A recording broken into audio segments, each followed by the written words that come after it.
No capítulo 247 de Jujutsu Kaisen, foi nos apresentada a batalha dos nossos heróis contra a calamidade Sukuna, nos mostrando que Yuji e Sukuna não só compartilham da mesma aparência, como também de uma destreza física absurda. Além, é claro, de ser nos apresentado um spoiler do que Itadori agora é capaz de fazer em combate, utilizando aparentemente de diversas técnicas de jutsus poderosas, como a energia reversa e habilidades de outros feiticeiros, como a manipulação de sangue e as propriedades das expansões de domínio de Higuruma, a espada do carrasco. Técnicas essas que podem ter sido mimetizadas através da troca de alma, a nova habilidade de Yuji Itadori. Graças a isso, eu tô aqui para te explicar como isso é possível, através das dicas implícitas que nosso querido GG Akutami, autor da obra, vem nos mostrando de forma sutil em algumas partes da trama. Então já se inscreve no canal, ativa o sininho das notificações, solta um flash negro nesse like e vem comigo saber o porquê Yuji Itadori possivelmente será o próximo Rei das Maldições.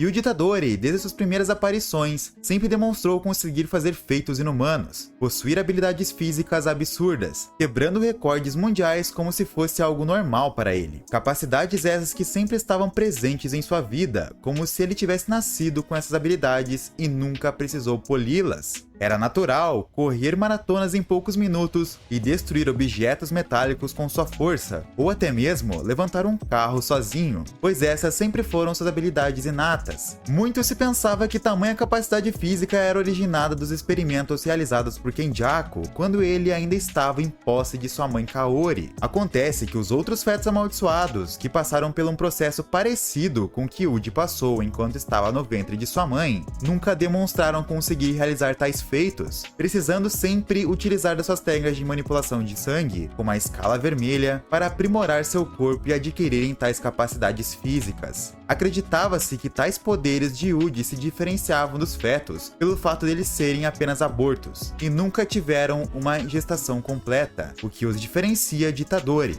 Porém, com o lançamento do capítulo 246 e 247 de Jujutsu Kaisen, foi nos apresentado a luta dos nossos heróis contra o Rei das Maldições, onde nessa luta, por causa da evolução de todos ali, ambos conseguiram lidar com os cortes de Sukuna, resistindo a eles através de um reforço de energia amaldiçoada em seu corpo, ou utilizando o domínio simples para escapar dos ataques, forçando Sukuna a utilizar todo o seu potencial físico para derrotar seus inimigos. Nesse momento percebemos que não é apenas a aparência que ambos Yuji Itadori e Sukuna compartilham, mas também suas capacidades físicas. Sukuna possui uma velocidade absurda, surpreendendo Chozo, que por sua vez atacava o Rei das Maldições com o seu sangue perfurante, uma habilidade que dispara sangue em uma velocidade extremamente alta. Porém, Sukuna surge como se utilizasse um teletransporte de tão rápido e desvia de seu ataque, superando a velocidade de sua habilidade, enquanto se aproximava de Chozo, desferindo um ataque que com sua força bruta atravessou o corpo da Pintura da Morte. Nesse capítulo, foi nos mostrado que Sukuna é tão rápido quanto o próprio Yuji, superando sua velocidade quando ambos tentavam conseguir alcançar Higuruma, que tinha sido lançado pelo próprio Rei das Maldições para longe do grupo de feiticeiros, em uma tentativa de lidar com ele sozinho de forma isolada. Tais demonstrações mostram que ambos possuem capacidades físicas absurdas e estão ligados de alguma forma. Acontece que a Bandai Namco, a detentora dos direitos autorais das action figures de Jujutsu Kaisen, vazou que existe sim um grau de parentesco muito distante entre Sukuna e Itadori. A aparência de Yuji e de seu avô com Sukuna sempre deixaram isso evidente. Graças a isso, possivelmente tais capacidades e habilidades que ambos possuem podem estar relacionadas ao clã que ambos fazem parte, ao invés de serem habilidades herdadas dos experimentos de Kenjaku. Afinal de contas, por que Kenjaku, um feiticeiro milenar, extremamente minucioso em seus planos, escolheria logo um Itadori como pai de seu filho? Kaori, por sua vez, era uma xamã com uma técnica inata poderosa, o sistema antigravitacional. Porém, as motivações que levaram Kenjaku a dar tudo de si com Jin Itadori para gerar o seu maior sucesso experimental nunca foram revelados. Seria o clã de Yuji e suas habilidades físicas o que motivaram Kenjaku a fazer isso? Mas aí tu me pergunta, qual seria esse clã, Arthur? Qual é a origem desse poder? consumir. E aí eu te falo, meu querido, acontece que existe uma teoria muito aceita na comunidade sobre a origem de Itadori e Sukuna, possuindo diversos indícios entre os capítulos que contribuem para essa hipótese. Acredita-se que Yuji e Sukuna descendem da tribo Ainu, um povo indígena que vive principalmente no norte do Japão. Povo esse que tem uma língua distinta e ricas tradições culturais. Tal povo é evidenciado como um clã de feiticeiros poderosos em obra, sendo citado em Jujutsu Kaisen Zero como uma forte arma contra os planos de Suguru Geto, de eliminar os não feiticeiros do mundo, além de, ironicamente, no jogo de abate, a região de Hokkaido,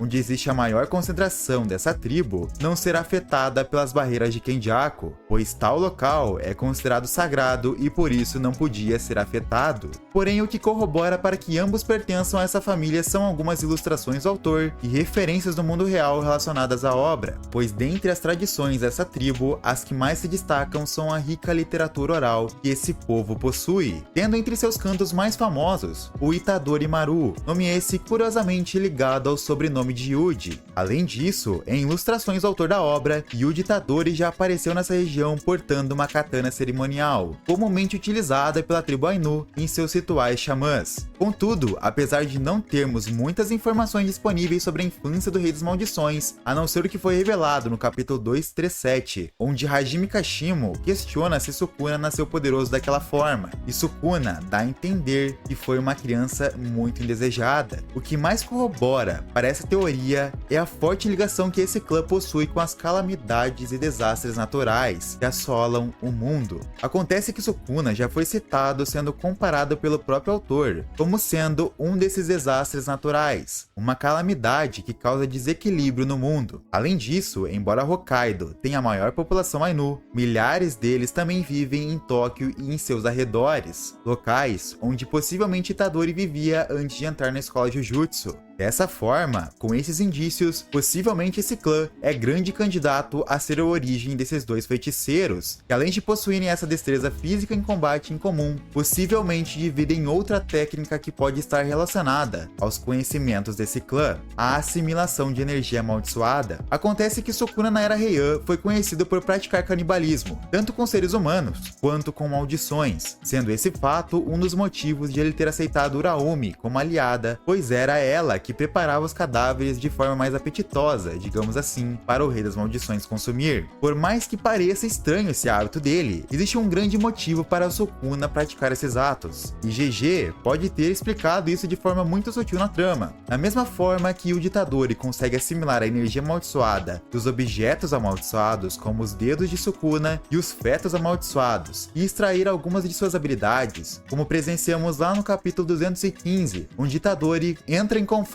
com Sukuna pela primeira vez, quando toma posse de Megumi, onde Itadori, mesmo sem perceber, ao liberar grande quantidade de energia amaldiçoada, desfere um mini desmantelar em Sukuna, pois após ter passado tanto tempo com Sukuna aprisionado dentro de seu corpo, acabou por assimilar parte de sua energia amaldiçoada, o que tornou possível utilizar de sua técnica de corte com essa energia. Possivelmente, Sukuna também é capaz de assimilar a energia amaldiçoada por meio do consumo de objetos e restos mortais imbuídos com energia amaldiçoada negativa. Tal hipótese explicaria o porquê esse feiticeiro possui técnicas tão distintas como, por exemplo, a manipulação de fogo, utilizada contra o jogo no evento de Shibuya. O que corrobora com isso é o processo de criação das ferramentas amaldiçoadas. Quando um feiticeiro Jujutsu cria uma arma amaldiçoada, ele utiliza restos mortais de feiticeiros para imbuir energia e técnica amaldiçoada no objeto, provando que mesmo após a morte de um feiticeiro, parte de sua energia amaldiçoada ainda permanece no seu cadáver. Contudo, o que difere Sukuna de Itadori nesse ponto é que enquanto Sukuna só consegue assimilar a energia amaldiçoada dos objetos, Itadori, por ser um objeto amaldiçoado vivo, consegue assimilar também as técnicas Jujutsu. É como se toda vez que ele entrasse em contato com a alma de outro xamã, seu corpo gravasse a técnica desse xamã junto da sua energia amaldiçoada, enquanto que Sukuna, para adquirir a técnica, tem que se transformar em um objeto amaldiçoado e possuir o corpo do feiticeiro em questão. E Itadori já é um objeto vivo, e não precisa necessariamente disso. Se ele apenas trocar brevemente de alma com um feiticeiro, seu corpo automaticamente já grava a técnica e assimila parte da energia amaldiçoada. Se essa teoria se confirmar, galera, tal hipótese explicaria o porquê ele conseguiu portar a espada do carrasco,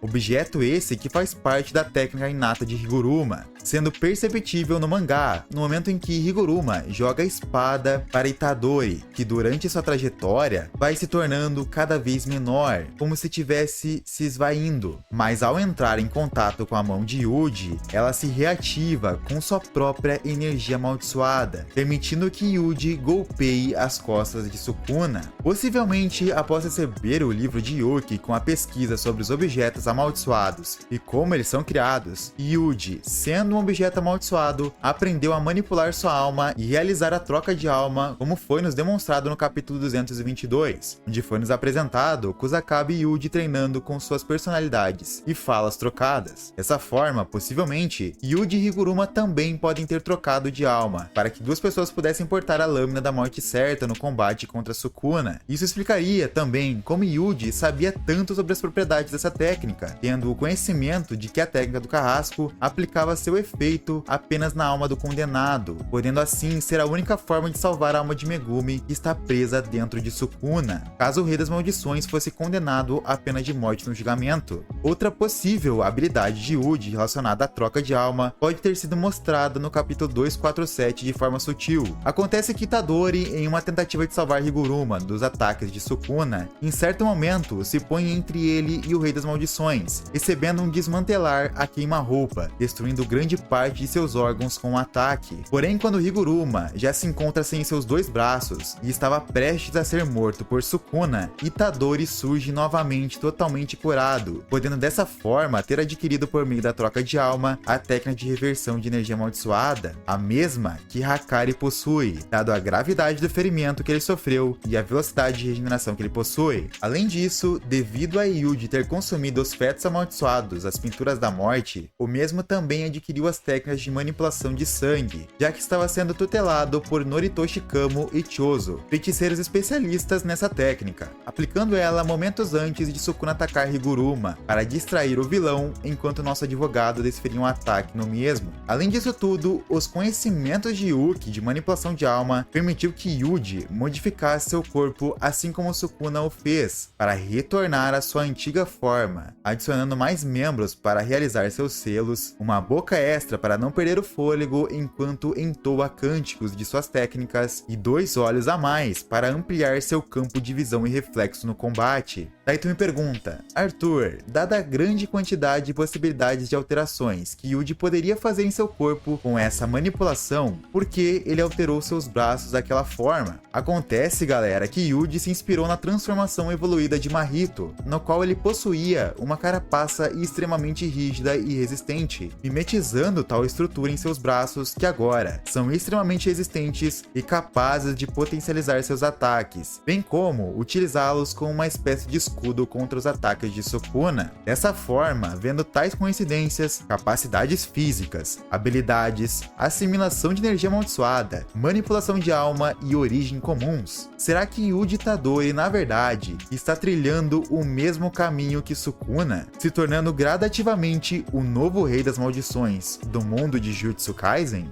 Olha, galera, dadas as circunstâncias, se o GG Akutami quiser, o roteiro e os meios para tanto, como vocês podem ver, ele tem. Basta apenas colocar no papel. Mas e vocês? O que acham dessa teoria? Seria Yuji o ser que irá substituir Sukuna? Deixe aqui nos comentários para mim saber a sua opinião. Bom, galera, essa foi a teoria da origem dos novos poderes de Yuji. Se você assistiu até aqui, por favor, confira sua inscrição, deixe seu like e compartilhe com seus amigos. Muito obrigado por assistir, até o próximo vídeo, fui!